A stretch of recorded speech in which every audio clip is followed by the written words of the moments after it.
గంజాయి అనగానే ఇల్లీగల్ అని మన మైండ్కి తెలుస్తుంది. మనకి చిన్నప్పటి నుంచి తెలిసింది అదే. గంజాయి మంచిది కాదు, ఆ అలవాటు సమాజానికి కానీ ఇంటికి కానీ ఒంటికి కానీ అంత మంచిది కాదు అని.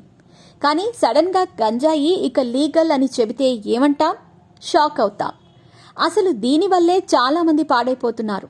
ఏంటి ఇదంతా అనుకుంటున్నారా? అయితే ఈ గంజాయిని లీగల్ చేసింది ఓ రాష్ట్రం. దీనికోసం అసెంబ్లీ వాదనలు ప్రతివాదనలు కూడా చాలా జరిగాయి. హిమాచల్ ప్రదేశ్ అసెంబ్లీ రాష్ట్రంలో గంజాయి సాగును లీగల్ చేసింది. గంజాయి సాగుకు చట్టబద్ధత కల్పించాలనే విషయం ముందుగా ఓ కమిటీని కూడా వేశారు. ఆ కమిటీ సమర్పించిన నివేదికలోని సిఫార్సుల అమల్లో భాగంగా గంజాయి సాగుకు చట్టబద్ధత కల్పించే నిర్ణయాన్ని తీసుకున్నామని హిమాచల్ ప్రదేశ్ ప్రభుత్వం వెల్లడించింది.